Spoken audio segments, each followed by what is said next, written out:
연말정산하면 부자 된다고요? 연말정산에서 부자 되는 방법, 이 영상을 보시면 됩니다.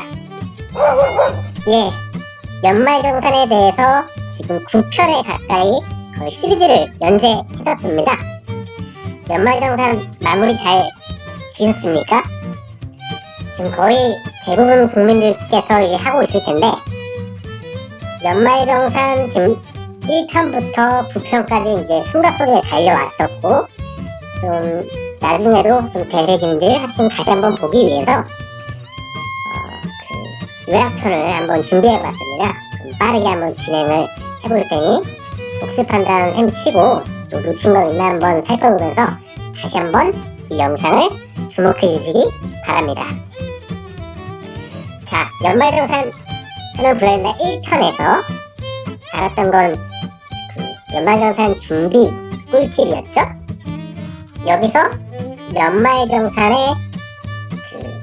5가지 혜택에 대해서 말씀드렸습니다. 5가지를 제가 다 말씀드리기에는 좀 아닐 것 같아서 딱 한 가지만 말씀을 더 드리면, 연말정산은 우리가 재테크 계획을 수립하는데 대표적인 기회가 된다고 했습니다. 네, 자세한 거는 영상 1편을 봐주시고요. 이 연말정산을 통해서 자신의 소비, 재테크 계획의 그런 장기적인 플랜 등을 다 세울 수가 있게 돼요. 그 계기로 삼으시면 되는 겁니다. 자, 이게 첫 번째 영상이었고요. 자, 두 번째, 연말정산 환급에 대해서 말씀을 드렸습니다. 연말정산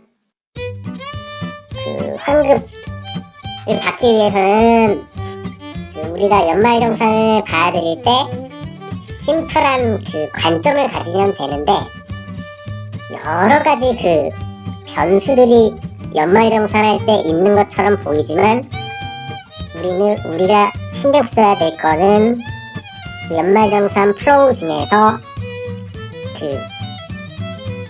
첫 번째로는 소득 공제와 그리고 이 세율만 신경 쓴다고 했습니다. 나머지는 상수로 보면 되고, 우리가 신경 써야 될 건 변수인 소득 공제와 세율에만 신경 쓰면 된다고 했습니다.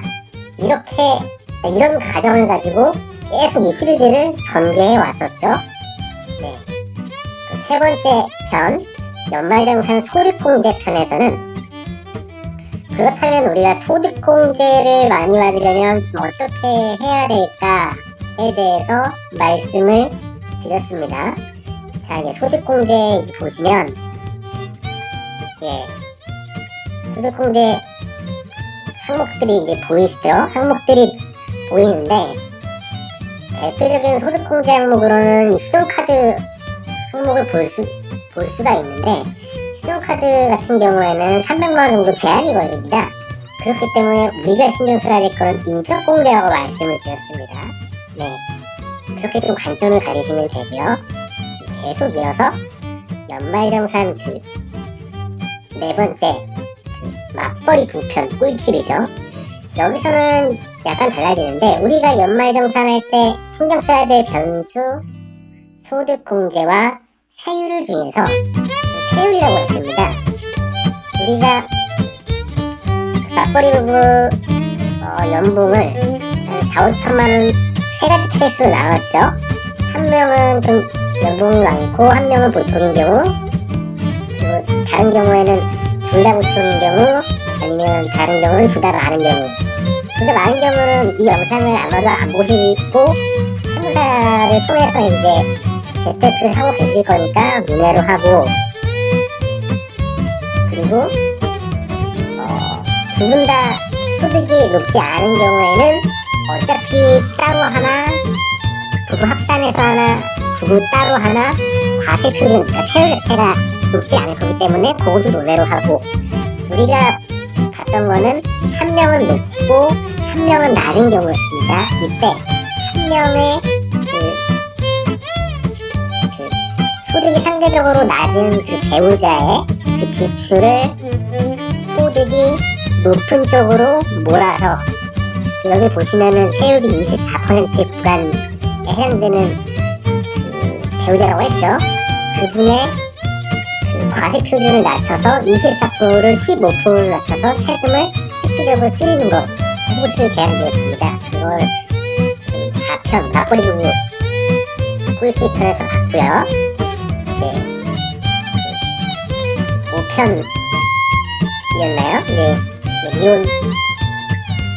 미혼, 미혼 편에서는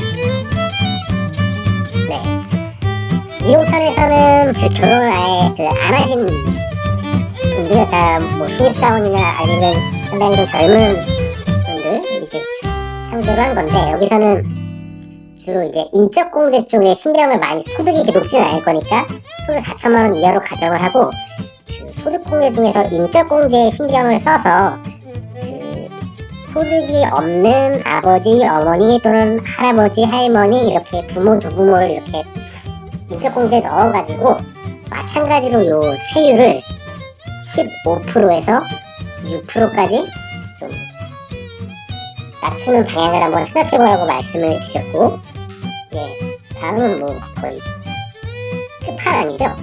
뭐 사회초년생 편. 사회초년생 편 역시 약간 확장된 버전인데, 그 소비를 할 때에는 주로 이제 지역사랑 상품권 등으로 소비를 하고, 그리고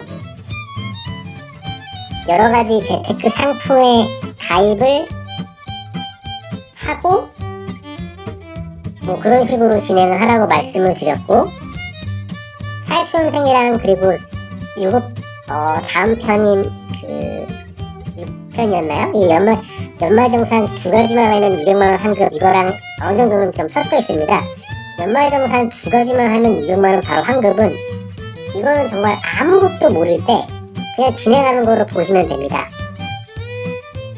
좀 제목부터 뭔가 좀 핫해 보이죠?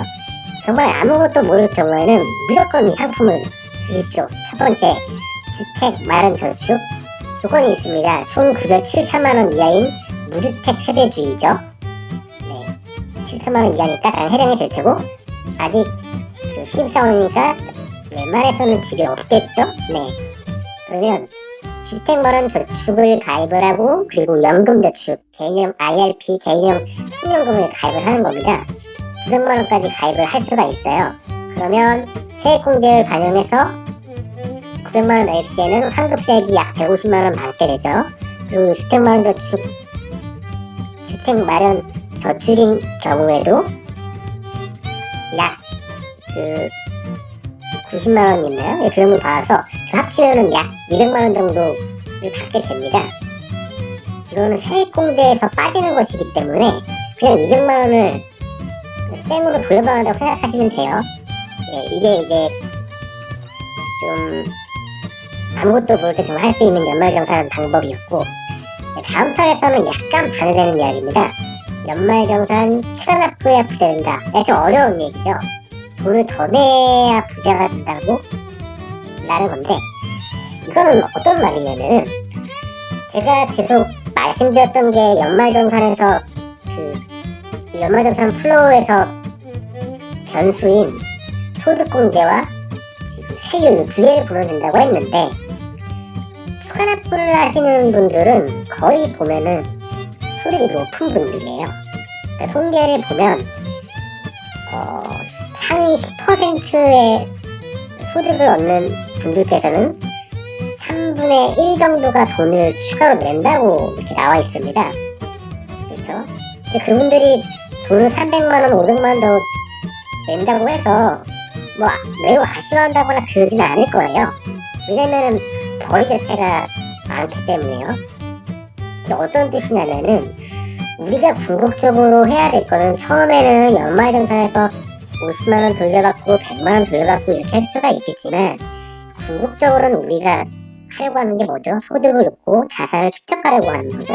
그러면 결국에 부자들, 돈을 많이 벌고 있는 분들은 추가 납부를 하고 있습니다. 오히려 관점의 변화가 필요하다는 거죠. 오히려 만약에 소득이 매우 작은데 돈을 토해냈다면 이거는 재테크 방법이 잘못된 거겠지만,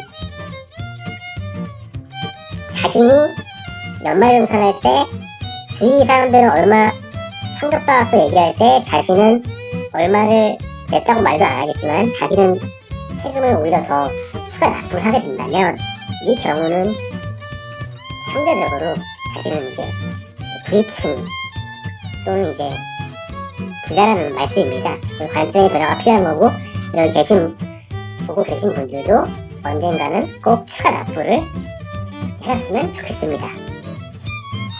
물론 망치부도 함께요. 자, 다음은 연말정산 3분 만에 준비 다 된다는 건데, 이 연말정산을 매번 해봐도 이게 어렵고 복잡해요.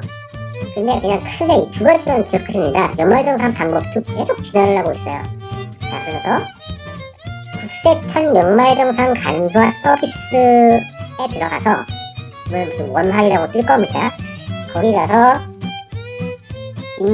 토스로 인증을 해서 들어가면은, 인증으로 들어가죠. 거기서 주민등록번호 공개로 해서 여기 있는 한 번에 내려받기를 다운받습니다. 그거를 회사 시스템에다가 첨부를 해서 회사에 담당하시는 분께 제출을 하시면 됩니다. 아니면 회사를 안 다니시는 분들도 이거를 다운받아서 나중에 해당 기간에 내면 되겠죠. 네.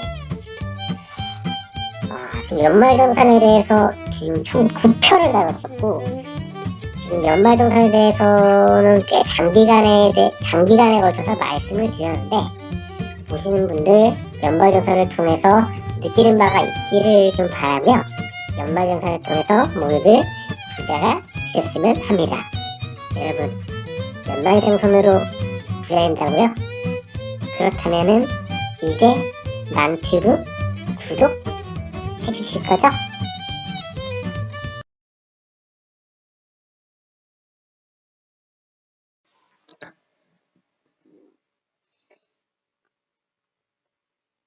안녕하세요. 여러분의 재테크 친구 망튜브입니다. 연말정산으로 부자 된다고요? 연말정산 많이 헷갈리시죠? 연말정산이 과연 13월에 월급이 될까요? 아니면 13월에 세금이 될까요? 자, 연말정산으로 부자가 되는 방법, 이 영상을 보시면 됩니다. 먼저 이 영상은 시리즈물로 제작할 예정입니다. 첫 번째로, 우리는 연말정산을 통해서 알아야 될 것들이 있습니다. 왜 제목을 연말정산으로 부자가 된다고 이야기했는지 알아야 된다는 말씀이에요. 자, 첫 번째, 절세 전략을 습득할 수 있습니다. 우리가 물건을 소비하거나 할 때 세금을 보통 계산하십니까? 아파트를 팔거나 혹은 자동차를 사거나 할 때 세금에 대해서 신경을 쓰게 되지, 우리가 가게에서 과자를 사거나 아니면은 식사를 할 때 그 세금까지 생각하지는 않잖아요. 그런데 이렇게 거의 전 국민, 특히 일반적인 직장인이 세금 또는 그 절세에 대해 꼭 생각을 해보게끔 하는 계기가 바로 연말정산이에요. 회사 일처럼 1년에 한 번씩 들어오기 때문이죠. 자, 두 번째, 왜 연말정산이 부자가 되는 방법이랑 연결되는지 또 말씀드리겠습니다. 자, 연말정산으로 금융용어를 익힐 수가 있습니다. 뭐 각종 근로세니 아니면 세제 혜택이니 뭐 연금보험, 연금저축 뭐 그런 여러 가지 용어들을 익히게 될 텐데요. 다 세금과 연결이 되어 있는 것들이에요. 부자가 되기 위해서는 지출을 줄이거나 저축을 많이 하거나 그리고 이제 투자, 자산을 늘리는 방법이 있다고 말씀을 드렸을 거예요.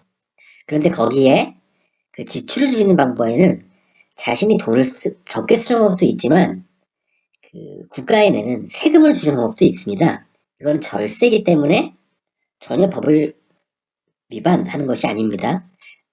아무튼 이런 금융 용어들을 많이 익히게 됨으로써 우리는 부자가 되는 길과 가까워질 수 있습니다. 자, 셋째. 연말정산으로 부자가 되는 방법. 부자 마인드로 전환을 시켜줍니다. 자, 이거는 생각을 좀 한 번씩 더 해야 됩니다.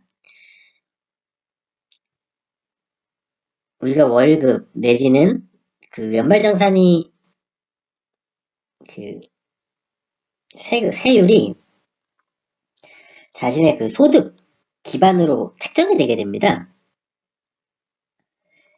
10% 이내를 내는 분들도 있는가 하면은 그 현재 42% 이상을 내는 그 고소득자도 있어요. 그러면 한번 질문 드려볼게요. 세금을 많이 내고 42%의 세금을 내고 고소득을 얻는 것이 낫겠습니까? 아니면은 10%의 세금을 내고 그 저소득을 얻는 게 낫겠습니까? 다시 말하면 10%의 세금을 내고 나중에 절세를 해서 30만원, 50만원 정도 환급받는 게 낫겠습니까? 아니면 아예 소득이 높아서 30만원, 40만원을 내는 것이 아니라 300만원을 더 이렇게 국가에 더 내고 3천만원을 더 버는 게 낫겠습니까? 이해되시죠? 그러니까 연말정산은 자신이 국가에 낸 세금의 일부분을 돌려받는 개념으로 이해를 할 수도 있겠지만 반대로 책정이 약간 잘못돼서 적게 책정된 세금을 국가에 더 내는 사람들도 존재한다는 겁니다. 그러면 80%의 국민은 보통 세금을 돌려받습니다. 나머지 20%의 국민은 세금을 더 냅니다. 그러면 여러분은 80%가 되어야 될 것 같습니까? 20%가 되어야 될 것 같습니까? 다시 연말정산으로 환급을 받아야 될 것 같나요? 연말정산 때 돈을 더 내야 될 것 같나요? 이해되십니까? 네. 주위에서는 얼마 더 돌려받는지 얘기를 많이 하고 있을 겁니다. 그런데 국가의 세금을 얼마를 연말정산 때 더 냈어라고 말을 하는 사람들은 잘 없죠. 왜냐면 그렇게 말하면 자신은 더 고소득이라고 광고를 하는 거니까요. 이해가 되시죠? 네. 이 부분은 되게 중요한 겁니다. 네. 이거 꼭 한번 생각해 보시기 바랍니다. 자, 네 번째. 연말정산으로 부자가 되는 방법. 이 연말정산 혜택 네 번째는 업무시간 단축입니다. 이게 어떤 말일까요? 좀 헷갈리시죠? 연말정산은 말 그대로 연례 행사입니다. 신입사원 때 연말정산을 어떻게 하는지 몰라서 많이 헤맸을 거예요. 그런데 연차가 쌓이고 경험이 쌓일수록 연말정산할 때 환급을 어떻게 받는지 그런 전략도 많이 서고 또 연말정산할 때 그런 챙기는 서류들도 이제 빠릿하게 다 챙길 수 있을 거예요. 이게 지금 무엇이죠? 예, 업무시간 단축이죠. 그러니까 연말정산도 우리가 연차가 쌓여도 계속 헤매는 사람이 있는가 하면 다음엔 연말정산으로 무조건 돈을 환급받으려고 어떻게 더 빨리빨리 이렇게 서류를 준비를 해서 그 일을 끝내고 돈은 상대적으로 더 많이 환급받고 그런 사람도 있습니다. 그러니까 실질적인 업무가 되는 거고 이 업무를 어떻게 더 빨리 효율적으로 고성과를 낼 수 있느냐를 그 전 국민이 그 똑같은 업무를 하게 되는 거죠. 그때 자신은 얼마나 그 효율적으로 수행하는가 그걸 한번 테스트 해보십시오. 늦지 않았습니다. 올해부터 한번 해보십시오. 자, 5번째. 연말정산으로 부자가 되는 방법. 그 연말정산의 혜택은 5번째는 총체적 재테크 전략 수립입니다. 이것이 무엇이냐? 연말정산을 하면 자신이 신용카드를 쓰는 게 나을지 체크카드를 쓰는 게 나을지 아니면은 서울페이나 제로페이나 지역사랑 상품권을 쓰는 게 나을지 그런 부분에 대해서도 고민을 하게 되고 실행을 하게 될 겁니다. 그리고 연금저축을 드는 게 나을지 아니면 주식사를 하는 게 나을지 여러 가지를 또 고민하고 마찬가지로 실행을 하게 될지 또 주식을 하면 주식이 금융자산은 2천만 원 이상 수익이 있으면 세금을 추가로 내는 거 아시죠? 네. 그 주식을 내고 그 주식으로 투자를 많이 해서 돈을 많이 번 다음 세금을 또 내는 게 나을지 아니면은 주식이 아니라 부동산을 하는 게 나을지 아니면 아무것도 안 하는 게 나을지 네. 이런 얘기는 직장 동료나 아니면 주위 사람들은 잘 안 하는 얘기일 겁니다. 그 연말정산을 통해서 자신의 소득 그리고 소비 그리고 자신의 소비 습관, 지출 습관 그리고 저축 또는 투자 성향 이렇게 자신의 총체적인 재테크 전략을 수립하고 실행하고 점검하는 계기가 됩니다. 연말정산에서 몇십만 원 돌려받았네, 몇백만 원 돌려받았네 동료들끼리 얘기하는 게 큰 의미가 없는 거는 이제 아시겠습니까? 연말정산을 통해선 우리가 해야 될 거는 어떻게 장차 장기적으로 부자가 될 수 있느냐를 연구하고 실행하는 그 자세를 마련하는 것입니다. 그것이 연말정산이 주는 가장 큰 혜택입니다. 다시 연말정산으로 부자가 되는 방법 연말정산이 주는 혜택 5가지에 대해 다시 말씀드리겠습니다. 첫째, 절세 전략 습득 둘째, 금융 용어 습득 셋째, 부자 마인드 전환 넷째, 업무 시간 단축 5번째, 총체적 재테크 전략 수립입니다. 네, 좀 어려운 얘기를 드린 것 같은데 나중에는 연말정산은 그 실전편을 말씀을 드릴 거고 오늘은 마인드 세팅 개념으로 연말정산으로 부자가 되는 방법 연말정산이 우리에게 주는 혜택에 대해 말씀을 드렸습니다. 그 책으로 보면은 서문, 이제 여는 글에 해당되는 그런 영상으로 보실 수 있습니다. 여러분 이거 영상 헷갈리시면 한 번, 두 번, 세 번 보시고 꼭 연말정산으로 부자가 되는 자세를 마련하기 바라겠습니다. 이렇게 망튜브는 여러분의 재테크와 계속 함께 하겠습니다. 여러분의 재테크 친구 망튜브였습니다. 여러분 그러면 구독 눌러주실 거죠?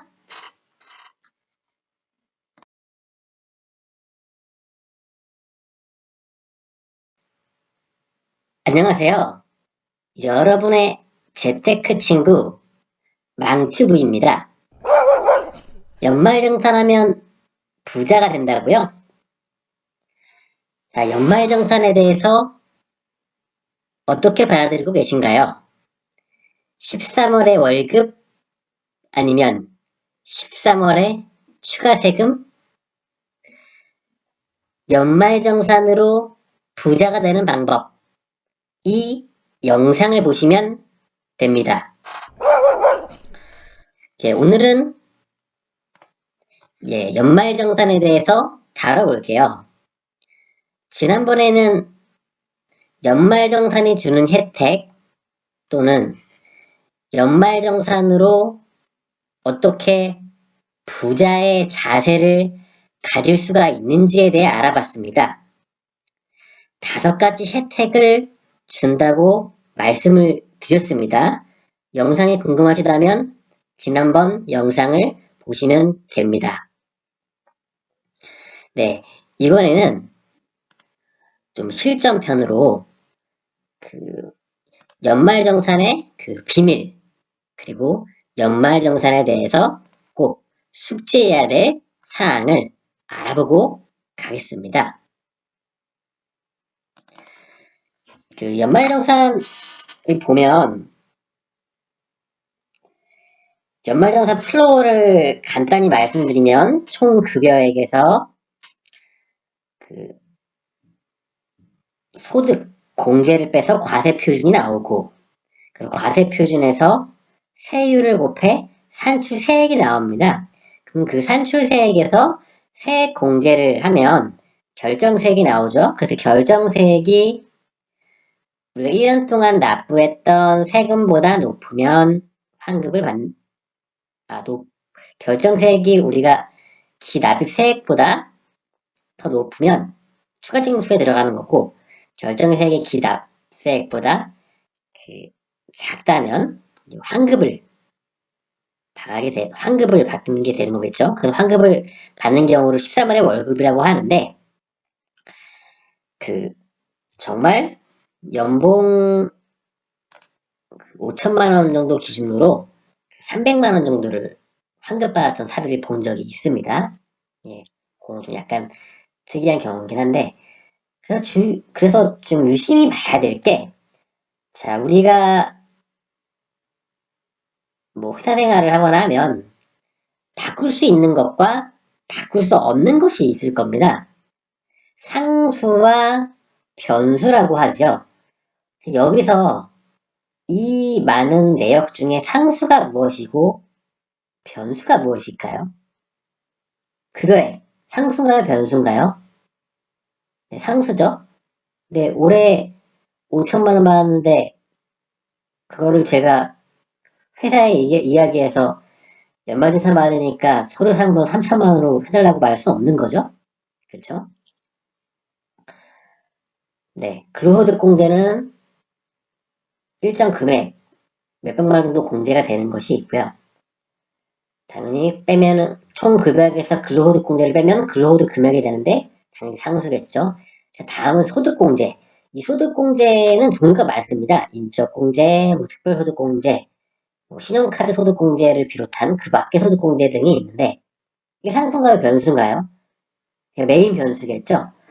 그런데 우리가 언론이나 아니면 사람들이 많이 얘기하는 게 인적공제나 특별소득공제보다 이 그 밖의 소득공제, 신용카드, 체크카드, 제로페이 이런 소득공제를 많이 이야기를 합니다. 그런데 그 밖의 소득공제로 빠질 수 있는 금액이 300만 원밖에 되지 않아요.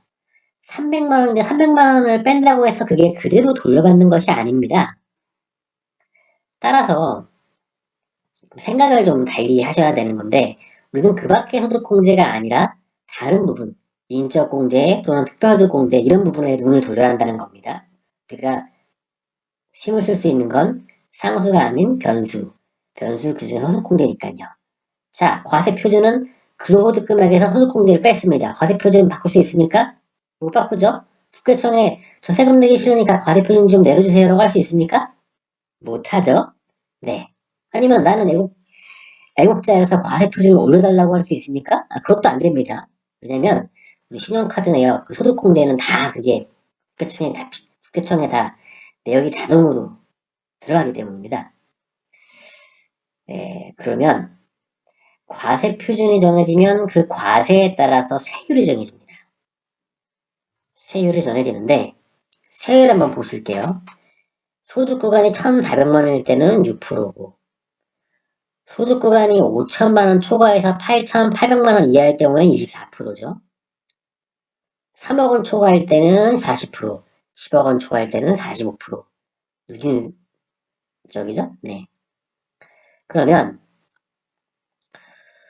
만약에 우리 소득 구간 그 과세 표준, 그러니까 세율이죠. 그 소득 구간이 8,800만 원을 초과하면 세율이 35%인데 소득 구간이 8,700만 원이면 세율이 24%란 말이에요. 이거 꽤 큰 수치입니다. 그쵸? 그러니까 8,800만 원까지는 24%를 내겠지만 8,900만 원, 나머지 그 100만 원에 대해서 35%를 낸단 말이에요. 그쵸? 내고 싶지 않잖아요. 그래서 이 소득 구간, 이 세율을 조절을 하면은 좀 세율을 조절하기 위해서 소득 구간을 우리가 조절할 수 있다면, 과세 표준을 조절할 수 있다면 어느 정도 그 연말정산할 때 많은 혜택을 받게 되겠죠. 이 마인드를 계속 가져야 됩니다. 많은 직장인이 아마 놓여있는 구간이 그 세율 15%, 24%, 35%일 거예요. 억대 연봉을 받는다 하더라도 24%낼 겁니다. 왜냐면은 우리가 세금이 빠지니까요. 만약에 40%를 낸다, 45%를 낸다, 그런 분은 망치를 보실 필요가 없는 분이시겠죠. 그런 분들께서는 그냥 세무사와 잘 이야기해서 연말정산을 처리하면 되겠고요. 자, 그래서 연말정산 플로우 중에 변수는 소득공제 그리고 세율입니다. 그렇겠죠. 세액공제도 있는데 이거는 여러 상품도 있고 좀 복잡해요. 그래서 지금은 이렇게 두 가지만 말씀을 드리겠습니다. 그래서 우리는 계속 어떤 생각을 가지셔야 되냐면 연말정산을 함에 있어서는 우리가 바꿀 수 있는 변수는 소득공제와 세율이 있다. 소득공제엔 인적공제, 특별소득공제, 그 밖의 소득공제 등이 있는데 그 밖의 소득공제는 300만 원의 제한이 붙기 때문에 나머지 공제에 대해서 한 번 더 신경을 한번 써야 한다. 자, 두 번째, 변수는 세율이 있습니다. 변수는 세율이 있는데 세율을 줄이려면 과세표준 구간이 내려가야 한다.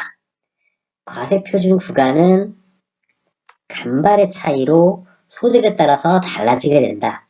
특히 우리 많은 직장인들은 세율, 소득 구간 8,800만 원 초과 또 8,800만 원 이하 구간인 그 35%에서 24% 세율을 내리는데 또는 24%에서 15%로 내리는데 주안점을 둬야 된다. 특히 사회초년생들은 24%에서 15%를 내리는데 많은 주안점을 둬야겠고 상대적으로 소득이 더 낮으신 분들은 세율을 15%에서 6%로 낮출 수 있도록 많이 생각을 하셔야겠죠. 그래서 과세 표준을 어떻게 하면 낮출 수 있느냐. 이게 소득공제와도 관련이 있는 건데 어떻게 소득공제를 많이 받아서 과세 표준을 낮춰서 세율까지 적게 받으면 산출세액은 작아지고 따라서 연말정산 금액은 연말정산에 따른 환금액은 커지게 된다. 물론 그때에 따라서는 연봉 5천만 원인 경우에 300만 원도 환급받는 경우를 본 적이 있다. 이거 지난번 영상에서 말씀드린 대로 제가 요 영상에서 말씀드리는 거는 지난 편의 그냥 그 실전편이라고 보실 수 있습니다. 연말정산에 대한 그 철학, 연말정산을 맞이하는 우리의 자세, 연말정산으로부터 부자가 되는 방법은 반드시 지난편을 보셔야 돼요. 지난편에 5가지 다시 한번 말씀을 또 드리겠습니다. 연말정산으로 부자가 되는 방법, 연말정산이 우리에게 주는 혜택, 첫 번째는 절세 전략 습득, 두 번째, 금융용어 습득. 세 번째, 부자 마인드 전환. 네 번째, 업무 시간 단축. 다섯 번째, 총체적 재테크 전략 수립입니다. 예, 지난 편 한번 꼭 봐주시고요.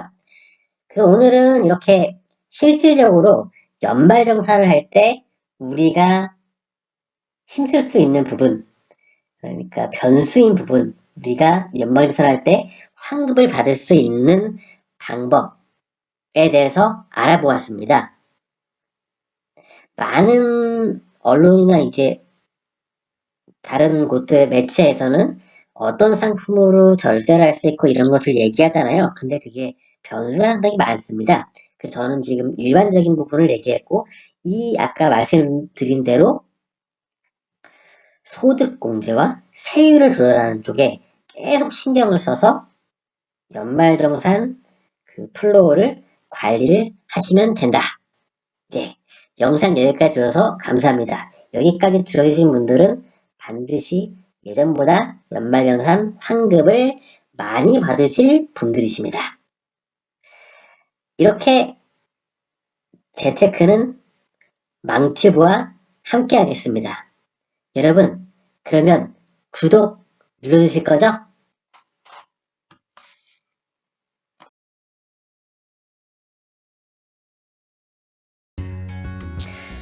연말정산하면 부자 된다고요? 여러분은 연말정산에 대해서 어떻게 생각하십니까? 13월에 월급? 아니면 13월에 추가 세금?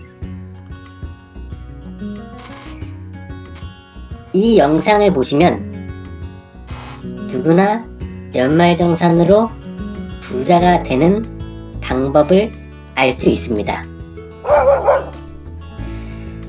지난 영상에서는 연말정산으로 부자가 되는 자세 5가지에 대해서 배웠고, 그리고 연말정산 실전편을 한번 알아봤습니다. 그 연말정산 실전편에서 우리는 연말정산의 여러 부분 중에 변수와 상수로 나누고, 그 변수에는 소득공제와 세율이 있다고 말씀을 드렸습니다.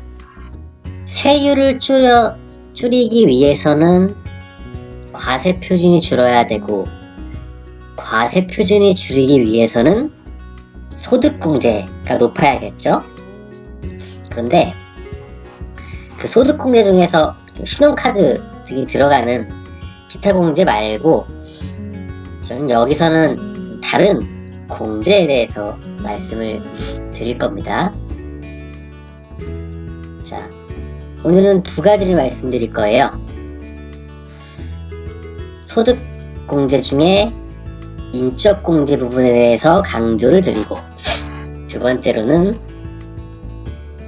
궁극적으로 우리는 연말정산을 통해서 꼭 환급을 받는 것보다는 부자가 되는 부분에 좀 주안점을 둬야 한다는 것을 통계로 보여드릴게요. 자, 한번 보시겠습니다. 연말정산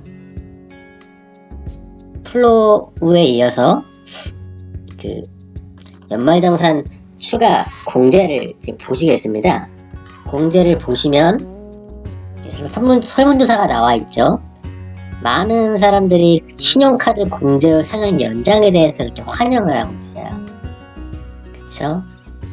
그리고 월세, 그리고 또 연금계좌 공제한도 상향, 한도가 상향되는 거에 대해서 많이 환영을 하고 있는데, 그때 말씀드렸었죠.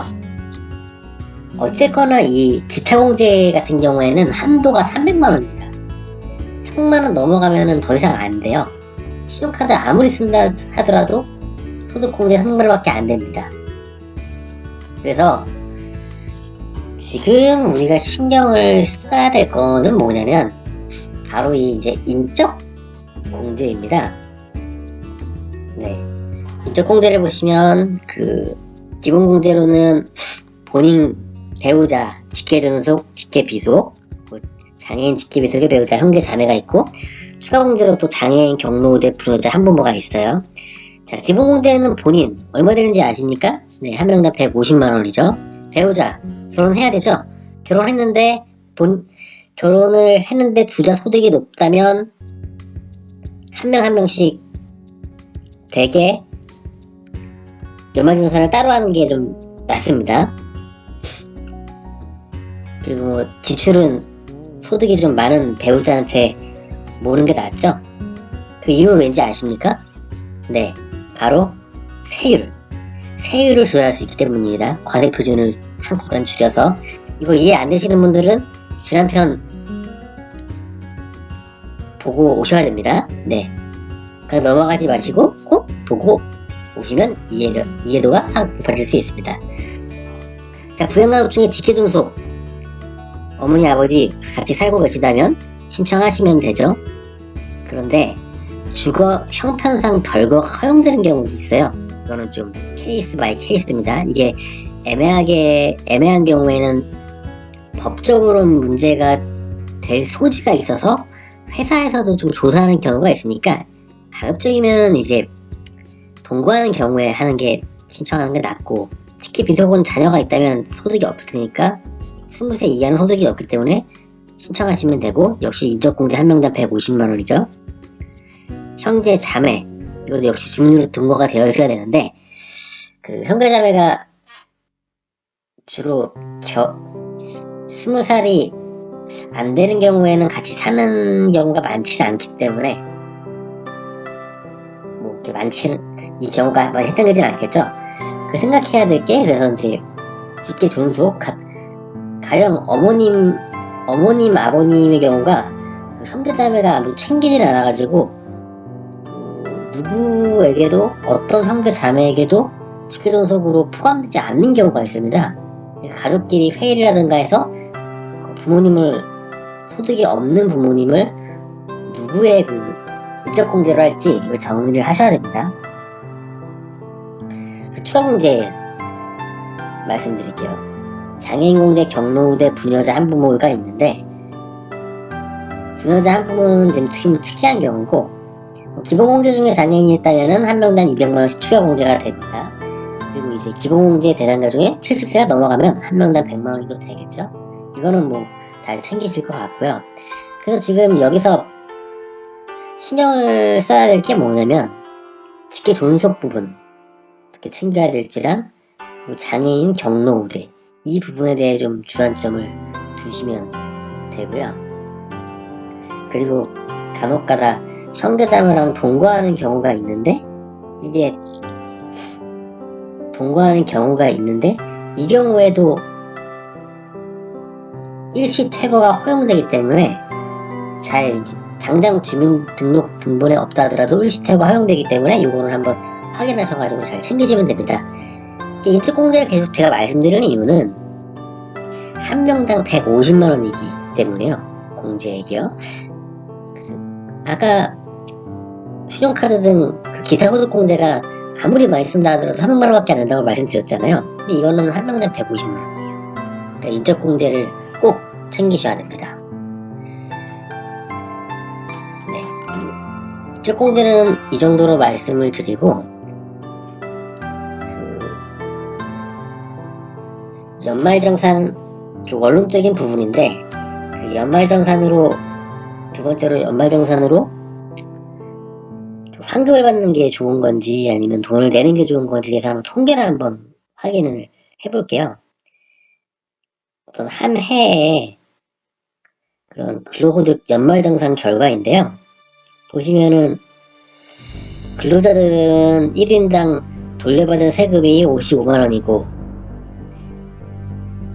그리고 1인당 이렇게 더 낸 세금이 이제 85만원이라고 하죠. 근데 총 급여 상위 10%의 환급액은, 돌려받은 금액은 204만원인데 다시 낸 금액은 315만원이라고 해요. 어떤 것을 의미하는지 아시겠습니까? 네. 우리가 과세표준 그게 과세표 세율을 정하는 그 과세 표준은 결국은 이제 연봉으로 결정이 되는데, 급여가 높아지면 높아질수록 돌려받는 세금과 또는 다시 내는 세금의 그 사이즈가 훨씬 크게 되죠. 근로자 평균보다. 그쵸? 여기에 총급여 상위 10%의 환급액 중에 환급받은 분들은 상당히 그 전략을 잘 짠 거예요. 그런데 저희가 알고 있기로는 아마도 내는 사람들이 좀 더 내는 사람도 좀 많은 편으로 알고 있습니다. 그러니까 단순히 비율만 보시면, 비율만 볼게요. 그럼 근로자 같은 경우에는 돌려받은 자가 1,200만 명이고 토해낸 자가 321만 명이니까 한 25% 정도가 돌려받은 자 대비해서 25%가 토해냈죠. 하지만 총 급여 상위 10%는 돌려받는 바 대비 110 미만 대비 한 60만 원이니까 한 50% 정도가 토해냈죠. 돌려받은 자 대비해서요. 그러니까 그 숫자 비율상으로 보면은 총 급여가 상위 10% 같은 경우에는 3명이 있다고 한다면 2명은 연말정산한테 돌려받지만 1명은 낸다는 소리죠. 네. 근데 근로자 평균으로는 5명이 있다고 한다면 4명은 돌려받고 1명은 낸다는 소리고요. 그래서 이렇게 보시면 총 급여가 올라가서 1인당 토해낸 세금의 평균액이 315만원을 혹시 내는 사례가 된다 하더라도 급여 자체가 워낙 높기 때문에 지금 연말정산을 받아서 지금 근로자 평균인 55만원 돌려받거나 이런 거가 그 고액 연봉자 상위 10% 급여자에게 그렇게 중요하지 않다라는 거죠. 여기 통계로 한번 확인을 해보셨습니다. 다시 요약할게요. 근로자 전체가 5명이라고 한다면 4명이 돌려받고 1명이 더 낸다. 근데 급여 상위 10%에서는 3명이라고 한다면 2명은 돌려받고 1명은 낸다. 그러니까 33% 정도가 오히려 국가에 추가 세금을 낸다는 거죠. 그거에 대해서 의아하게 생각하면 안 되고, 그 내시는 분들도 연말정산으로 어떻게 연말정산을 해야 되니까 자기 연봉을 낮춰야 한다 그렇게 생각하는 사람은 아무도 없겠죠. 그러니까 우리는 어쨌든 재테크를 통해서 부자가 되려고 하는 거지, 연말정산 금액 때문에 세율을 낮게 받아야 되기 때문에 연봉이 적어간다는 거는 어불성설입니다. 그래서 이건 좀 통계로 지난번에 제가 말씀드린 거에서 좀 더 좀 구체화시키기 위해서 통계를 가져와 봤습니다. 그래서 오늘 이렇게 2가지 알아봤습니다. 그 소득공제를 위해서는 기타 신용카드 공제보다는 인적공제 신용을 써야 한다. 2번째로는 연말정산에서 환급을 받기 위해서 여러가지 전략을 짜고 하는 것보다는 차라리 돈을 많이 벌어서 상위 10%의 급여를 받아서 국가에 더 세금을 내는 33%가 되어도 나쁘지 않다. 나쁘지 않을 뿐만 아니라 추천할 만하다 라는 말씀입니다. 이렇게 오늘도 연말정산으로 부자가 되는 방법을 알아봤습니다. 지금 계속 연말정산 시리즈가 되고 있는데 아마 1월 15일부터는 실제로 연말정산 사이트가 열려서 입력하실 수 있을 거예요. 그때까지 망튜브는 계속 연말정산에 대해서 여러분과 함께 하겠습니다. 이렇게 망튜브는, 재테크는 이 망튜브와 함께 하겠습니다. 여러분 아직 구독 안 누르셨다고요? 구독은 망튜브에게 힘이 됩니다. 구독 눌러주세요.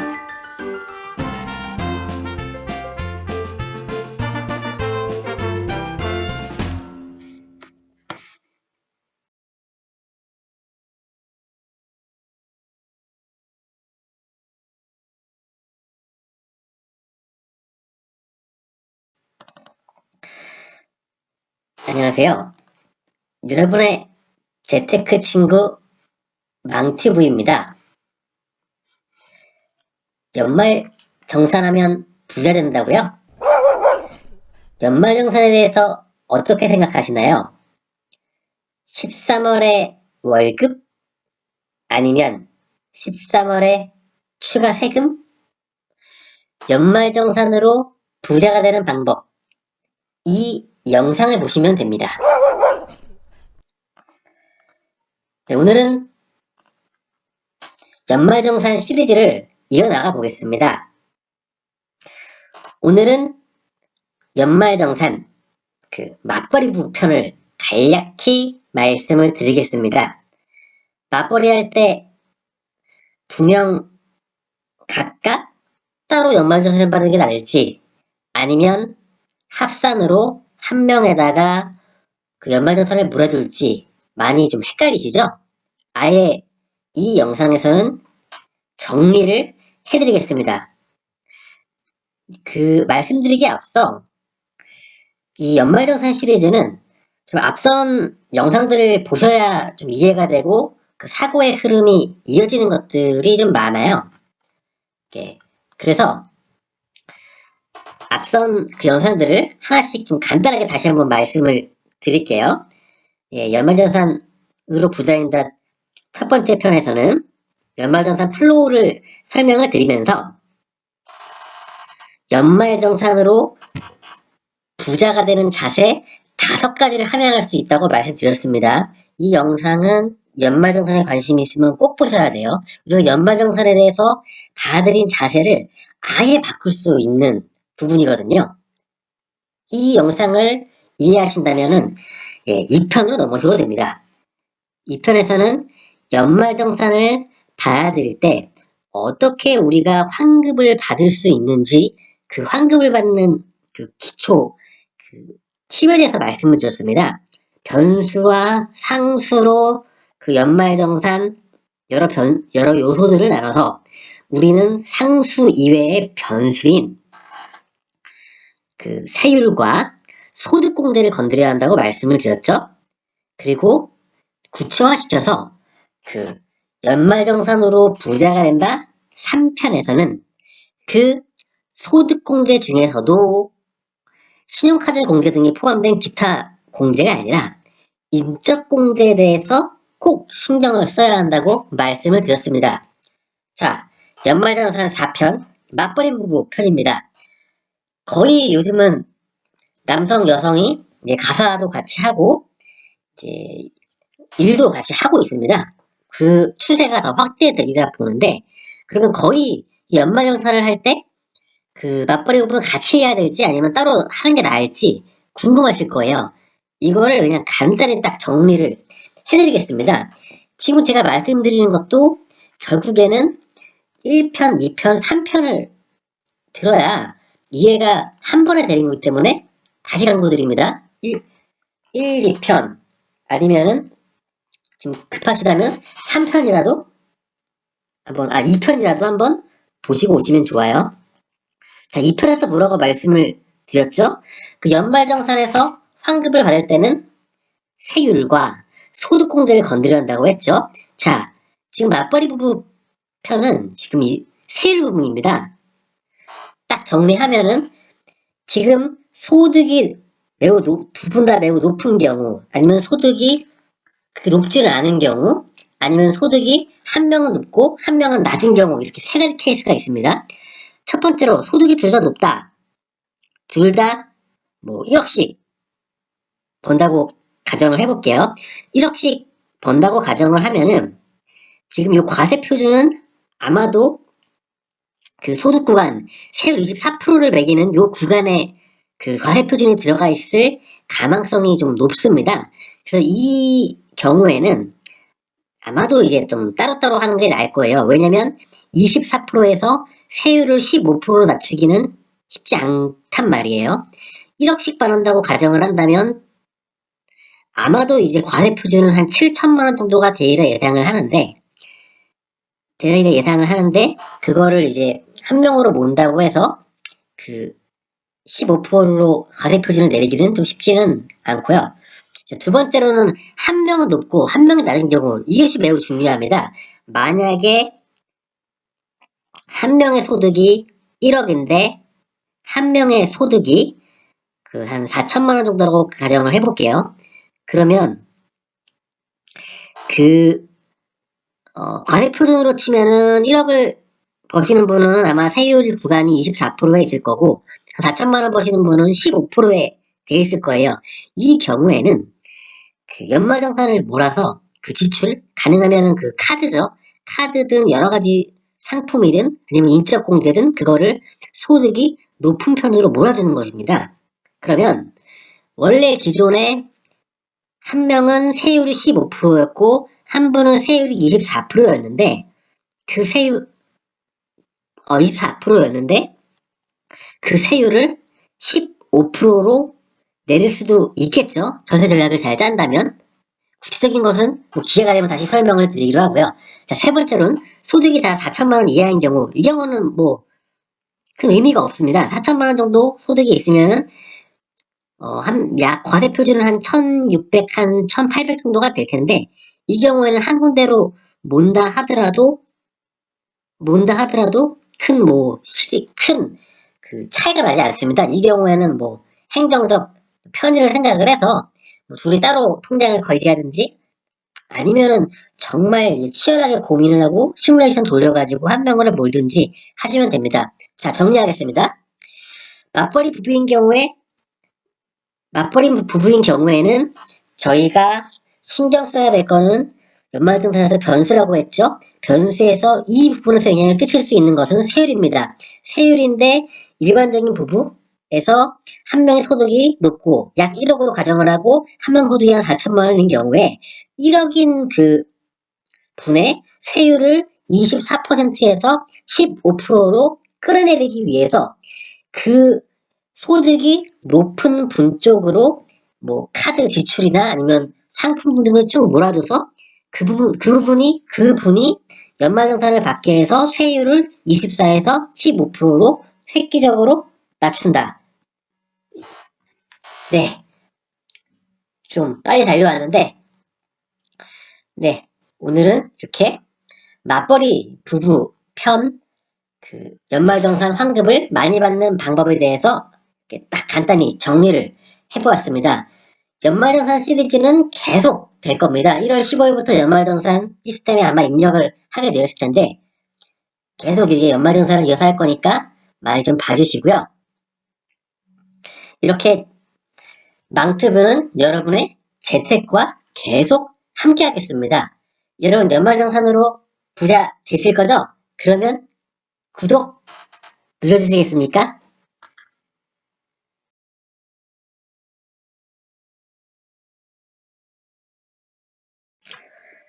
연말정산으로 부자 된다고요? 연말정산에 대해서 어떻게 생각하시나요? 연말정산으로 부자가 되는 방법, 이 영상을 보시면 됩니다. 자, 오늘은 연말정산 5편이죠. 오늘은 솔로 또는 1인 가구의 연말정산 꿀팁에 대해서 알아보겠습니다. 먼저 이 연말정산 영상을 1편부터 4편까지 다 보신 분들도 있고 안 보신 분들도 있을 거예요. 그런데 이 영상을 이해하려면 1편부터 4편까지 한 번에 보시는 것이 훨씬 이해하기가 빠릅니다. 여러분과 이제 망티와 함께 이렇게 호흡을 맞춰온 게 있기 때문에 그래서 혹시라도 이 영상을 더 몰입하고 이해하기 위해서는 또 1편에서 4편까지를 한번 보고 오시는 것을 추천을 드립니다. 자, 그러면 5편을 시작하겠습니다. 자, 이 차트 기억 나시죠? 연말정산 플로우인데 여기서 저희가 1편에서 뭐라고 말씀드렸죠? 변수와 상수가 있는데 우리가 신경 써야 될 것들은 여기 변수인 소득공제와 세율이다. 자, 다시 넘어오겠습니다. 그러면 여기 연말정산 과세 표준이 보입니다. 1인 가구 또는 솔로인 경우에는 신경 써야 될 게 소득공제일까요? 아니면은 세율일까요? 이해되십니까? 네. 세율 같은 경우에는 어느 정도 정해져 있겠죠? 왜냐면 그 사장님께 제가 연말정산 때 환급 받아야 되니까 소득 구간을 낮춰야 돼서 제 국세청 신고액을 낮춰달라고 말할 수 없는 거잖아요. 앞으로 4편에서는 한 명으로 이렇게 소득을 몰아줘서 세율 구간을 낮추고 그런 것도 했었지만 1인 가구는 그게 불가능하잖아요. 그러니까 이 세율 부분은 현재 손댈 수 없다고 가정을 합니다. 자, 그러면은 이 연말정산 플로우에서 신경 써야 될 거는 이 소득 공제가 되겠죠. 소득 공제 기억나십니까? 인적 공제, 연금 보험료 공제, 특별 소득 공제, 그 밖에 소득 공제, 신용카드 소득 공제죠. 가장 많이 홍보하는 것들. 그리고 제가 3편에서 말씀드렸던 것은 그 소득 공제 중에서도 우리가 신경을 많이 써야 될 것은 신용카드 공제가 아니라 무슨 공제라고 했죠? 이렇게 인적공제라고 했습니다. 인적공제 보이십니까? 본인 배우자 직계존속 직계비속 장애인 직계비속의 배우자 형제자매 기타 등등 이렇게 있는데 자 다시 말씀드립니다. 제가 만약에 1인 가구라고 한다면 본인이 되겠죠? 본인 한 명당 150만원이 인적공제가 들어갈 겁니다. 그런데 부모님께서 만약에 소득이 없고 60세 이상인 경우에는 이렇게 그 동거 하시는 경우에는 반드시 그 부양공제로 넣으십시오.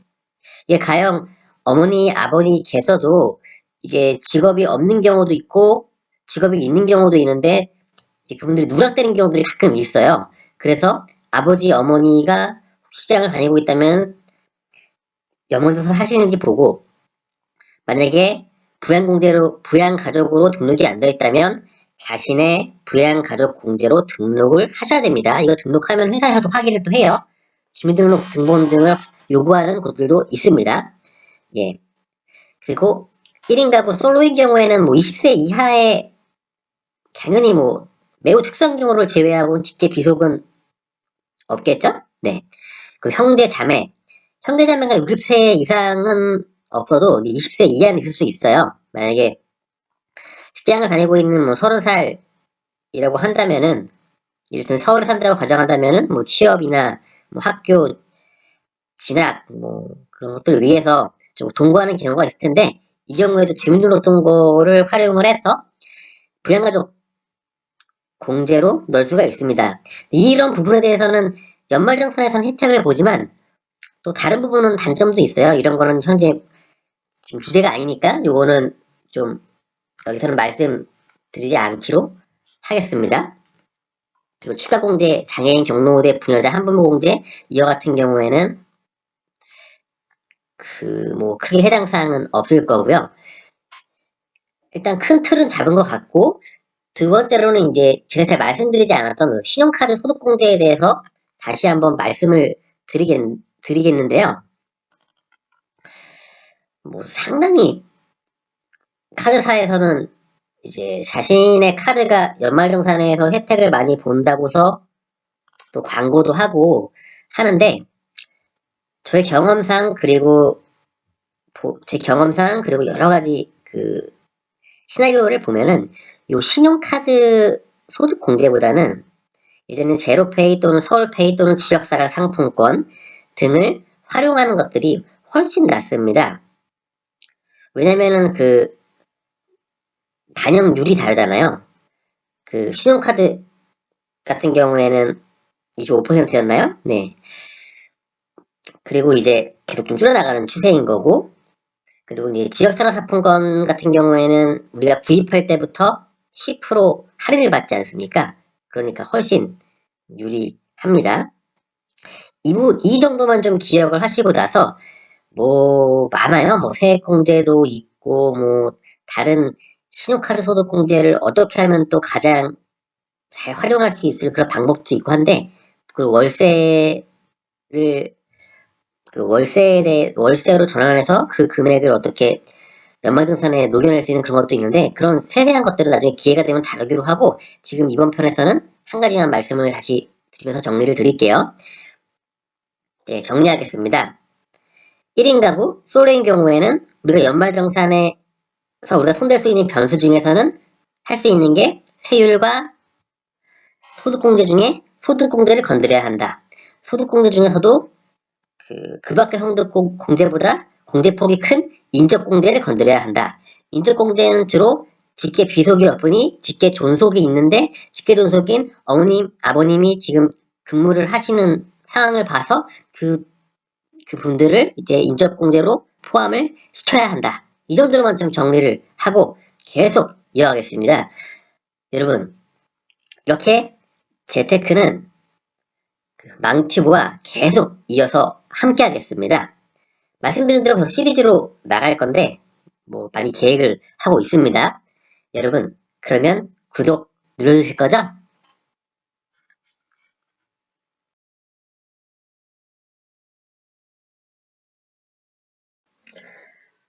안녕하세요. 여러분의 재테크 친구 망티브입니다. 연말정산하면 부자 된다고요? 네, 연말정산하면 부자가 되는 방법, 이 영상을 보시면 됩니다. 네, 벌써 연말정산 6편입니다. 오늘은 사회 초년생 편 연말정산 꿀팁을 알려드릴게요. 오늘은 짧게 가겠습니다. 지금 연말정산을 지금 5편까지 영상을 올렸는데, 다시 한번 강조드리겠습니다. 안 보신 분들은 한 번씩 좀 보시면 이 영상을 이해하는 데 많은 도움이 되실 겁니다. 첫 번째, 연말정산 준비 꿀팁. 두 번째, 연말정산 환급 꿀팁. 세 번째, 연말정산 소득 공제 꿀팁. 네 번째, 연말정산 부부편 꿀팁. 다섯 번째, 연말정산 미혼편 꿀팁. 그리고 이제 여섯 번째, 연말정산 사회초년생 꿀팁입니다. 지금 제가 말씀드린 대로 그 플로우를 따라와서 설명을 드릴 거기 때문에 지금 안 보신 분들은 헷갈릴 수가 있어요. 그래서 이제 보시면 좀 좋겠고, 지금 그대로 설명을 드릴게요. 제가 말씀드렸던 부분을 그대로 이어오면은 쉽게 이해하실 수 있을 겁니다. 사회초년생분들이라면은 많이 연말정산도 처음 접해보고 많이 헷갈리실 겁니다. 그런데 이제 주위 동료분들이나 선배분들도 다 이제 반응이 다르고, 그래서 이 영상으로 그냥 한 번에 이해할 수 있게끔 그냥 설명드릴게요. 자, 연말정산 플로우입니다. 여기서 뭐라고 말씀드렸죠? 우리가 손댈 수 있는 것들은, 변수는 소득공제와 세율이라고 했죠. 자, 그 사회초년생은 여기서 손댈 수 있는 부분이 무엇일까요? 연봉은 제가 지금 4천만이라고 가정을 할 겁니다. 왜냐면 저희 1억 모을 수 없는 이유 편에서 말씀드렸죠. 연봉은 보통 제가 희망 연봉을 4천만 원으로 잡고 있겠다고. 또 약간 궁금하신 분들은 그때 영상을 쭉 이어서 보시면 되겠습니다. 그래서 연봉이 4천만 원이면 그 과세표준은 어느 정도 정해진다고 보시면 돼요. 세율은 정해지는 거니까 이제 소득공제를 통해서 그 과세표준을 좀 가능하면은 이제 낮췄으면 좋겠는데, 여기서 이제 바로 이 부분이 또 떠오르시겠죠? 그러면 소득 구간이 5천만 원 이하이기 때문에 세율이 15%인데 세율을 과연 6%로 낮출 수 있단 말입니까? 라고 지금 질문을 할 수 있을 텐데, 이거는 정말 케이스 바이 케이스입니다. 아무튼 이제 가보겠습니다. 그래서 다시 한번 보시면 그 소득공제에서 말씀드렸던 게 인적공제, 연금보류공제, 특별소득공제, 그밖에 소득공제 등이 있는데, 그 근로소득 금액이 저 연봉과 다르다고 했죠. 연봉 4천만 원을 받으면 세금도 제하고 뭐 식대비 등등 제하고 나면은 아마 근로소득 금액이 2천만 원대로 줄어들 거예요. 한 2,800, 뭐 2,400, 600 정도 될 것 같은데, 거기서 이제 소득공제가 들어가게 되는 겁니다. 인적공제 어떻게 잡으시겠습니까? 인적공제에서 말씀드렸던 게 이제 포함 안 돼 있는 부모님 분들, 소득이 없거나 하신 부모님을 여기 꼭 포함을 시켜야 한다고 했었죠. 그러면 자기 개인에 대한 인적공제가 얼마였죠? 여기 보시면은 150만 원이라고 했죠? 150만 원이고, 지금 부모님이 직계 존속이죠? 그 직계 존속인데, 부모님 또 이제 150만 원, 150만 원 하면은, 이제 450만 원이 나오겠죠? 그쵸? 부모님 직장이 없다는 가정 하에입니다. 그래서 450만 원이 있고 형제자매는 아직 같이 안 산다고 가정을 하고, 그래서 지금 450만 원을 인적공제로 넣고, 그리고 이제 특별소득공제 등이랑 이제 그 밖에 소득공제 등이 있는데, 여러분들 많이 하고 있는 그 신용카드 소득공제가 포함되는 그 밖에 소득공제를 볼게요. 그 밖에 소득공제를 보면은, 자, 우리가 생각을 한번 해보겠습니다. 연봉 4천만 원 받아서 소비, 그러니까 신용카드, 제로페이, 서울페이, 지역상황상품권, 체크카드 통해서 1년에 얼마 쓰실 것 같습니까? 4천만 원에서 2천만 원 쓴다 그러면 이 부분은 좀 소비를 좀 줄이셔야 됩니다. 네, 아무리 경험이 좋다 하더라도 소비를 줄이셔야 되고, 4천만 원에서 좀 나는 소비를 하는 편이다 그러면 1,500만 원이 되겠고, 소비를 적게 하는 편이다 그러면 한 7, 800만 원 되겠죠? 7, 800만 원 소비한다 그러면 이건 아예 상관이 없어요. 왜냐면 연봉의 소득금액의 25%를 넘은 금액만 이 신용카드 소득공제에서는 인정을 해주기 때문입니다. 그래서 우리는 1,500만 원을 쓴다고 가정을 해볼게요. 그러면 1,500만 원 빼기 1,000만 원 정도 하면은 500만 원이 남겠죠? 500만 원 곱하기 또 몇 프로입니까? 현재 신용카드 소득공제는 15%고 체크카드나 제로페이는 20, 30% 되죠? 그러면은 신용카드를 아예 안 쓰고 지역상황상품권 등을 쓴다고 가정을 한다면 500만 원 곱하기 30% 하면은 이제 150만 원 정도가 되겠죠? 그쵸? 150만 원이 있고 다른 소득공제 등 해가지고 2, 300만 원 하면은 200만 원을 해볼게요. 200만 원, 특별소득공제 200만 원, 그 밖에 소득공제 지금 150만 원이라고 했었죠? 150만 원, 그러면은 350만 원, 인적공제 얼마였죠? 450만 원, 350 더하기 450은 800만 원이죠? 그러면 근로소득 금액 한 2,400만 원 정도에 800만 원을 소득공제로 빼면은 한 1,600만 원 정도가 나오겠죠? 그쵸? 1,600만 원 정도가 나오는데 1,600만 원 포함 어떻게 됩니까? 세율 구간이 15%겠죠? 그쵸? 15%인데 여기서 좀 다른 절세 상품 등등을 통해서 소득을 한번 낮춰볼 생각을 해볼 수는 있겠죠. 이거는 정말 케이스 바이 케이스고 사실 여기까지 가야 한다고 제가 말씀을 못 드리겠어요. 이거는 정말 좀 전략을 잘 짜야 되는 거기 때문에. 그래서 지금 1,600만 원이 소득 구간이 나오는데 이거를 낮춰서 소득 구간을 1,400만 원으로 내린다면, 과세 표준을 1,400만 원 이하로 내린다면 세율을 6%로 낮출 수가 있겠죠? 15%에 해당되는 금액을 안 내도 되겠죠? 그럼 만약에 소득 구간이 1,400만 원이면 6%면 얼마입니까? 얼마죠? 64만 원인가요? 아니면 640만 원인가요? 84만 원이겠죠? 그죠? 그러면 보시면 산출세액이 84만 원이고 세액공제 상품을 들 수도 있고 안 들 수도 있는데 아무튼 산출세액이 84만 원이면 나중에 결정세액 또한 대략 50만 원, 60만 원 정도 되는데 아마 여러분 세금을 아마 그거만 많이 냈을 거예요.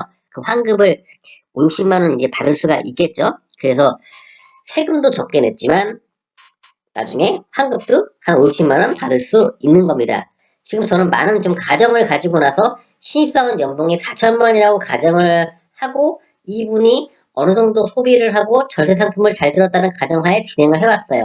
그래서 큰 플로우는 맞췄죠. 첫 번째로는 우리는 소득공제에 신경을 써야 한다. 소득공제를 통해서 세율 구간 과세 표준을 낮추고 세율 구간 지금 15%에서 6%까지 낮췄습니다. 그런 결과 지금 세금을 84만 원 정도가 나왔지만 결국은 세금을 이미 냈기 때문에 연말정산상으로는 한 50만 원 돌려받을 수 50만 원일 수도 있고 2, 30만 원일 수도 있을 것 같은데 아무튼 2, 30만 원 돌려받을 수 있는 걸로 좀 시나리오를 짜봤습니다. 연말정산이 지금 처음이시고 이해가 안 되시는 분들은 지금 시아의 초년생분들은 요 영상만 보셔도 어느 정도 이제 플로우를 잡을 것 같습니다. 이제 또 많이 알아보기 위해서는 야간 영상도 보시면 좋겠고, 지금 계속 연말정산 시리즈를 기획을 하고 있으니까 좀 꾸준히 잘 지켜봐줬으면 좋겠습니다. 네, 오늘도 여러분의 재테크와 함께한 망티브였습니다. 여러분, 그러면 재테크 계속 하시려면 망티브 구독해 주셔야겠죠?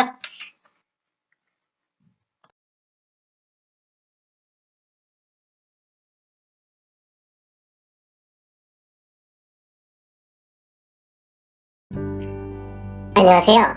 여러분의 재테크 친구 망티브입니다.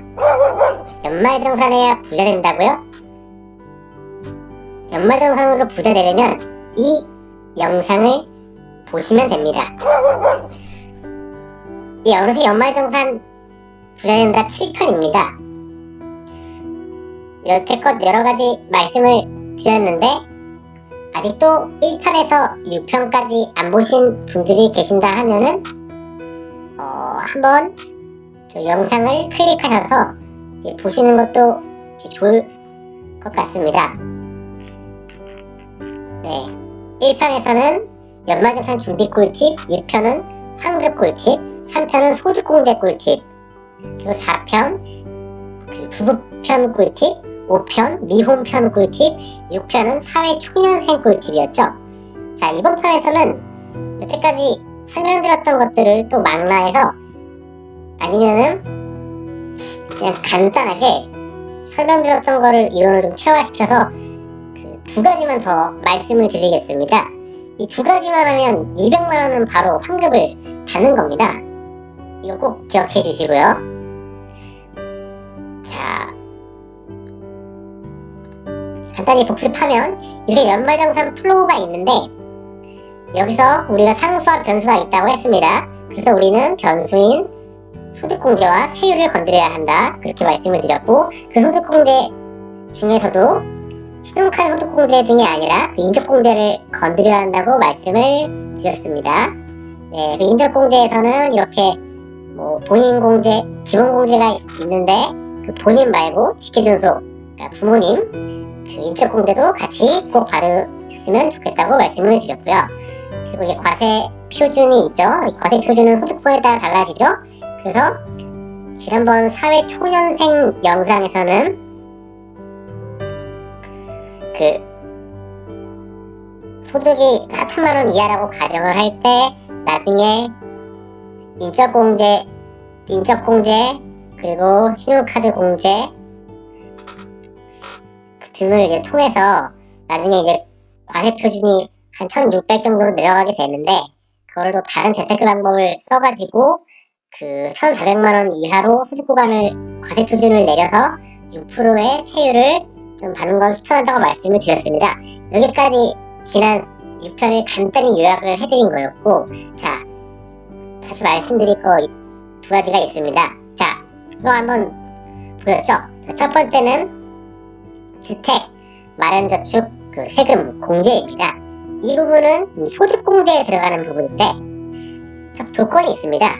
급여 7천만원 이하는 해당이 되죠? 그 무주택 세대줘야 됩니다. 이분들은 연 납입액 240만원, 240만원을 넣으면 그 40%, 96만원이죠? 약 100만원 정도입니다. 그 100만원 정도가 소득공제할 때 반영이 된다는 것입니다. 그러면 그 제가 말씀드린 1600만원, 약 그 사회초년생 1600만원의 과세 표준이 있는데 소득 구간이 1400만원 이하로 내려올 때 많이 도움이 되겠죠? 조금만 더 하면은 1400만원 이하로 충분히 내릴 수가 있습니다. 자, 두 번째, 자, 이거 들어보셨습니까? 연금저축과 IRP 세액공제, 세액공제입니다. 제가 처음에 그냥 간단히만 말씀드렸던 건데, 소득공제 이외에 과세 표준으로 그 세율을 반영해서 최종 그 세금 결정세액을 산출세액을 반영하고 나서 그 다음에 세액공제가 이렇게 들어가게 됩니다. 세금 자체를 빼주는 거죠. 그래서 이렇게 만약에 IRP까지 해서 900만원으로 그 퇴직연금 저축을 들었을 경우에는 그 그 900만원의 16.5%인 150만원 정도를 돌려받을 수가 있습니다. 여기서 보시면은 지금 요 산채 공제가 150만원이라는 얘기입니다. 그래서 말씀드렸죠. 1400만원 이하에서 6%면 원래 세금이 84만원이었겠죠. 근데 그 84만원 중에 뭐 상당 부분은 뭐 약 100만원 정도는 아마 세금을 냈을 겁니다. 세금을 냈을 건데 뭐 104만이라고 할게요. 세금을 냈을 건데 거기다가 이렇게 세액공제로 150만원이 또 빠지게 되니까 결과적으로는 환급을 받게 되는 거겠죠. 세금을 낸 금액보다 환급을 받는 금액이 더 크게 되겠죠. 네. 다만 이거는 제가 지금 말씀드린 케이스는 무주택 세대주야 되고 연봉이 지금 신입사원처럼 좀 낮아야 되는 겁니다. 이거를 항상 쓸 수는 없는 거고, 좀 어떤 재테크 채널에서는 꼭 이렇게 두 가지를 꼭 해야 한다고 강조하는데, 저는 뭐 나중에 나오겠지만 좀 집을 어느 정도로 빨리 사야 된다는 입장이어서 이거는 좀 생각이 있으신 분들, 뭐 청약을 생각한다거나 뭐 그런 분들 위주로 꼭 실행을 하셨으면 좋겠습니다. 예, 다시 요약드리겠습니다. 많이 복잡하시다고 한다면 사회초년생의 경우에 제가 말씀드렸던 그 절세 전략 이외, 인적공제, 뭐 신용카드 소득공제 이외에 이렇게 그 주택 마련 저축 공제, 그리고 그 퇴직 연금 세액 공제를 통해서 약 200만원을 꼭 현금 받으시기 바랍니다. 네, 이렇게 오늘도 연말정산 재테크를 망티브와 함께하였습니다. 이렇게 망티브는 여러분의 재테크와 계속 함께하겠습니다. 여러분, 그러면 구독 눌러주실 거죠?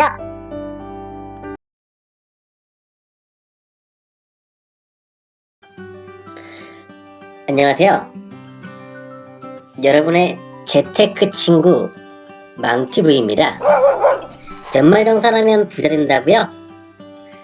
연말정산에서 부자가 되려면 이 영상을 보시면 됩니다. 연말정산하면 부자 된다. 벌써 제 8편입니다. 아직도 영상을 안 보셨다면 1편부터 7편까지 한번 보시는 게 이해하시는데 상당히 도움이 되실 겁니다. 복습 차원에서 좀 다시 한번 말씀을 드려야겠죠. 자, 1편 연말정산 준비 꿀팁, 여기선 필요한 것들 말씀드렸고, 2편 환급에서는 환급 팁을 알려드렸고, 3편 소득공제 꿀팁에서는 소득공제의 여러가지 항목이 있는데 그 중에서는 좀 인적공제를 신경 써야 한다고 말씀을 드렸습니다.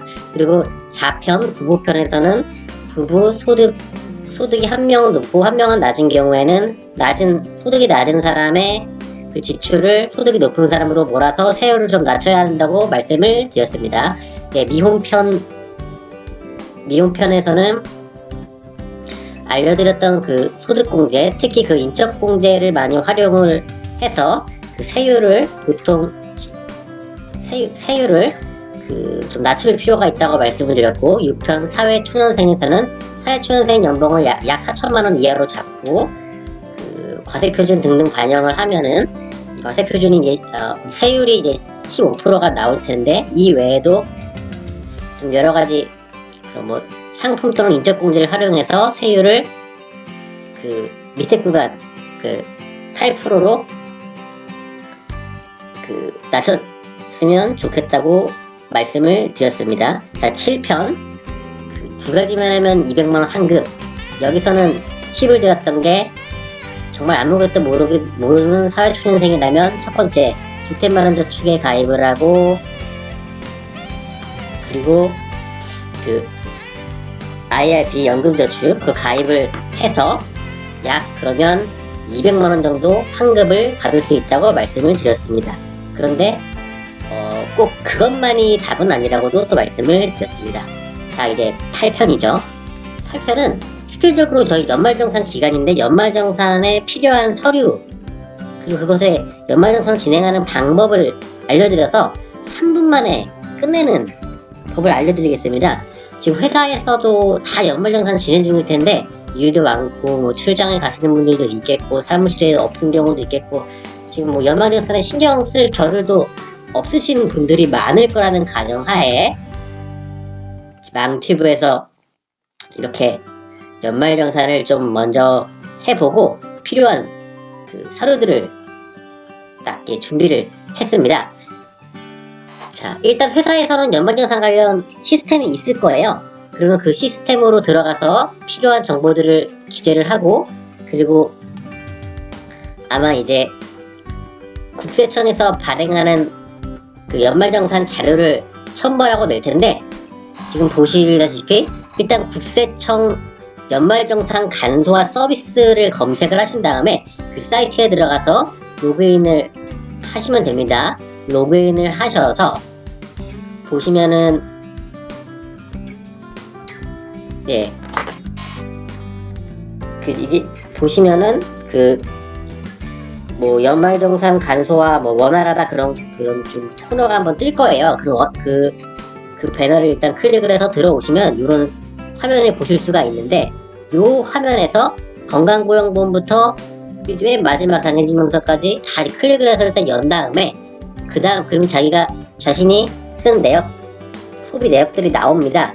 그리고 여기 한 번에 내려받기를 클릭을 하고 나중에 다운을 받을 때는 주민등록번호가 가급적이면 다 나오는 방향으로 그렇게 좀 다운을 받아서 하시면은 됩니다. 다운을 받아서 회사 시스템에서는 이제 그거를 그 자료를 시스템에 첨부하시면 되고, 그리고 두 번째로는 아마 그 인적공제 뭐 등등을 뭐 확인하기 위해서 가족관계증명서와 주민등록등본을 많이 요구를 할 거예요. 그럼 그 파일도 첨부를 해야 되는데 그 더 간단합니다. 토스 많이 쓰시죠? 토스에 들어가셔서 이제 검색을 하시면 됩니다. 검색을 하셔서 여기 증명서 발급하기 보이시죠? 눌러끈 다음에 증명서 발급하기에서 그 가족관계증명서 그리고 주민등록등본 이거 입력을 하셔서 발행을 한 다음 이렇게 스캔을 써서 자신의 PC로 보낸 다음 그 서류들을 회사 시스템에 업로드하면 됩니다. 다시 한번 요약해 드리겠습니다. 3분 만에 연말정산 서류를 제출하는 방법. 1번, 회사 시스템에서 연말정산 관련 그 내용들을 기재를 한다.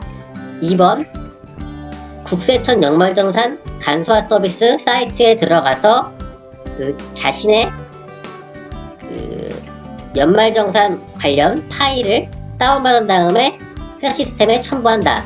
3번, 토스 앱으로 그 증명서 발급하기를 찾아가서 가족관계증명서와 주민등록등본을 발행을 해서 그것을 마찬가지로 회사 시스템에 등록을 한다. 상당히 간단하죠? 이렇게 알고 있으면 정말 3분이면 끝이 납니다.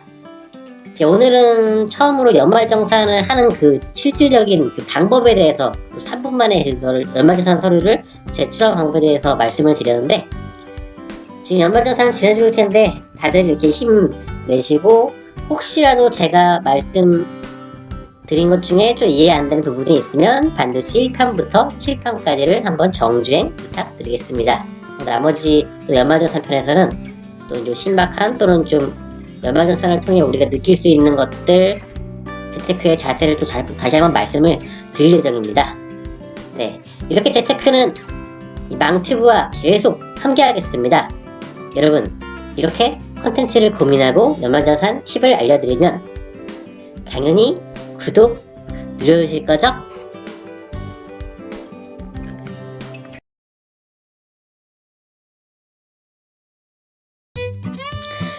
연말정산하면 부자 된다고요? 연말정산으로 부자가 되는 방법, 이 영상을 보시면 됩니다. 어느새 연말정산하면 부자 된다 9편입니다. 오늘은 여태 말씀드렸던 것과 좀 다른 이야기를 드리려고 해요.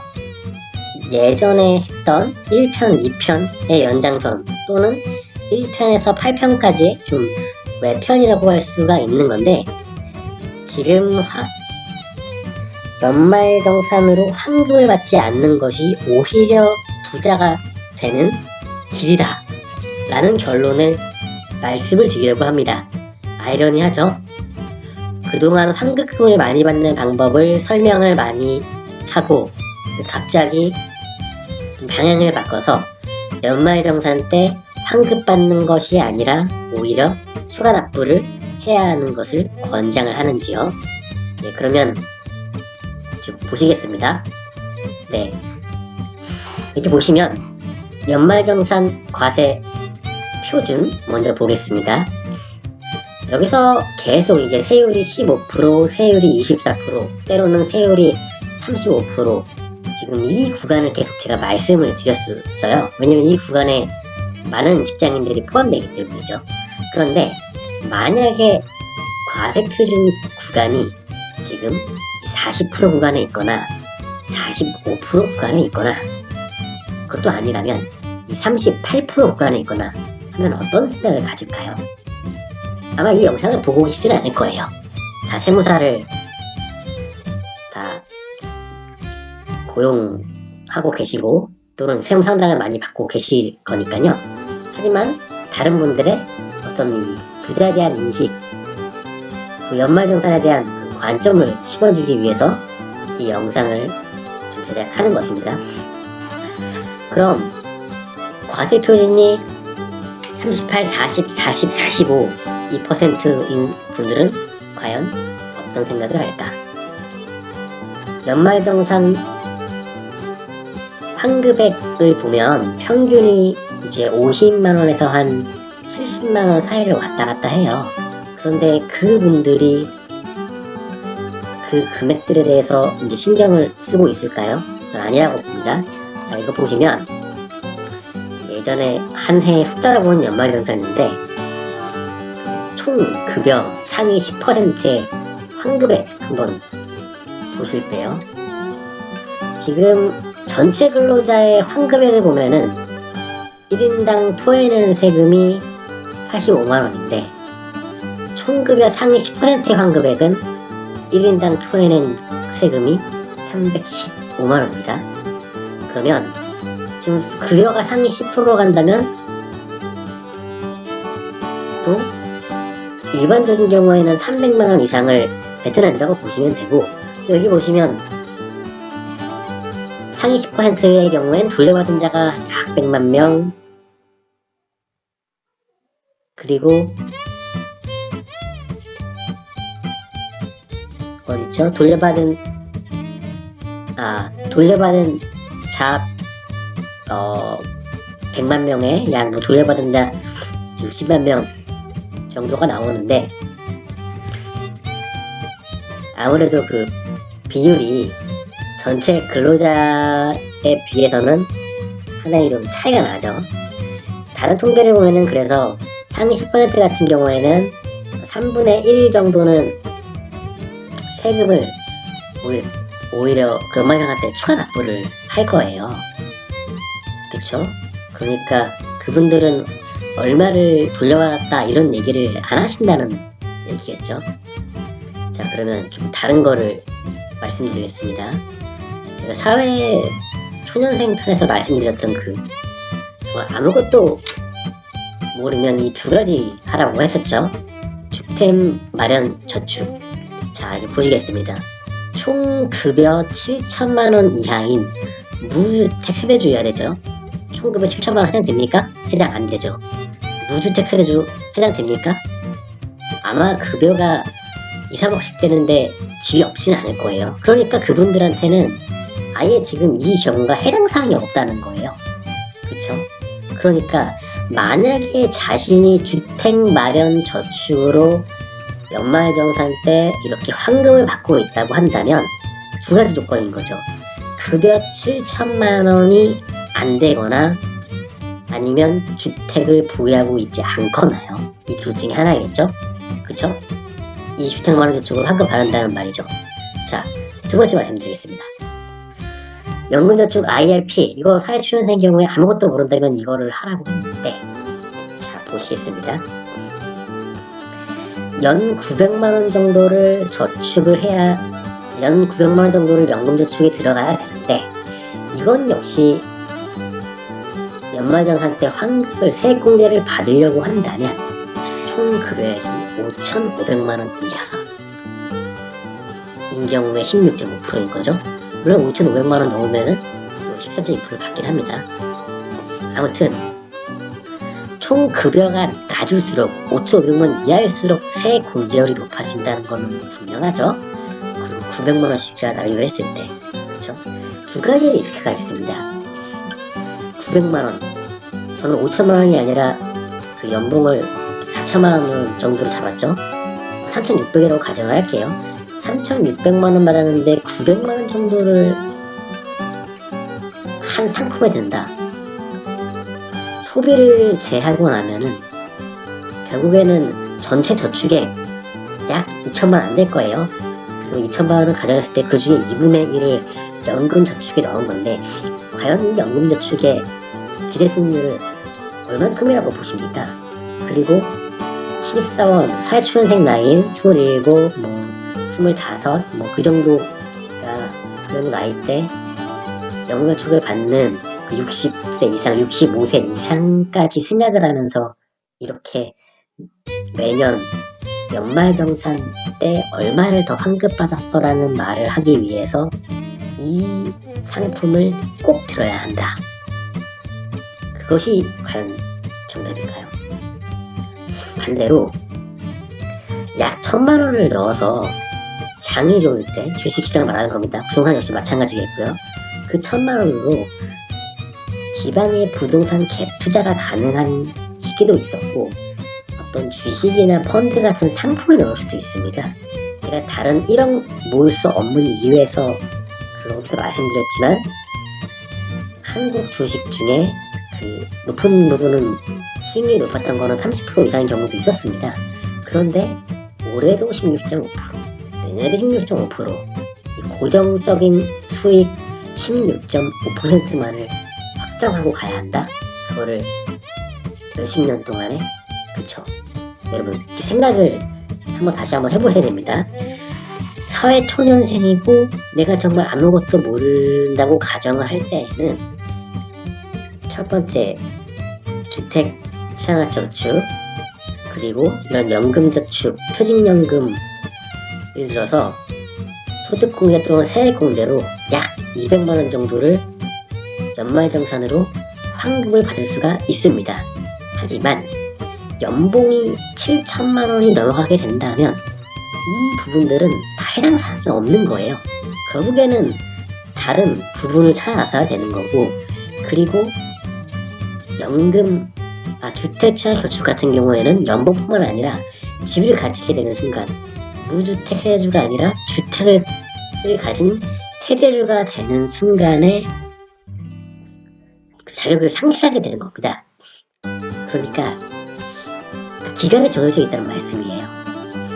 그래서 말 그대로 사회초년생 때는 이걸 추천할 만하지만, 이 포트폴리오, 이 연말정산의 방식은 가급적이면은 좀 빨리 탈피하고 어떤 부자의 마인드, 때로는 부자의 세계로 뛰어드는 것을 추천한다는 말씀이죠. 아까 말씀드린 대로 세율, 지금 과세표준 40% 이상 받는 분들, 연말정산을 통해서 몇백만원씩, 몇천만원씩 돌려내는 경우도 있겠죠. 아까 지금 통계를 보면은 300만원이라고 하지 않았습니까?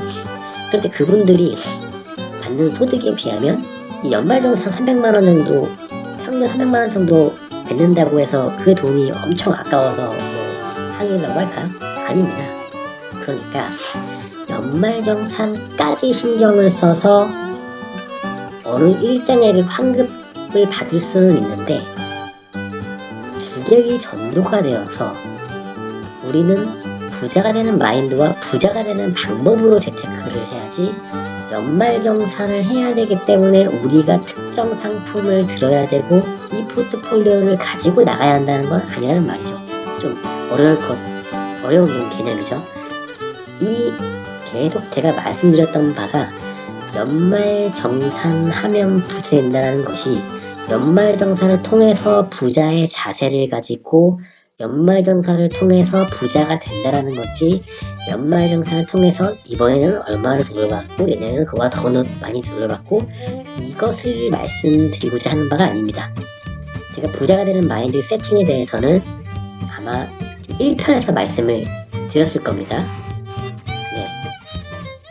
좀 더 궁금하신 분들은 1편을 한번 다시 봐주시고요. 여기까지 하겠습니다. 이제 결론 내릴게요. 사회초년생으로서 아무것도 모를 때는 주택마련저축과 연금저축만으로 약 200만원 정도 되는 세금을 연말정산으로 돌려받을 수는 있다. 하지만 그것만이 능사는 아니다. 우리는 그 방법을 재빨리 탈피를 해야 되고, 어서 부자가 되는 방법과 부자가 되는 마인드를 길러서 실행에 옮겨야 한다. 이것이 제가 이번 영상에서 말씀드리고자 하는 바입니다. 여러분, 재테크는 계속 망티브와 함께 할 거니까 계속 영상 봐주시고요. 이렇게 망티브는 여러분과 계속 함께 하겠습니다. 아직도 구독 안 누르셨다면 이제 구독 눌러주실 거죠?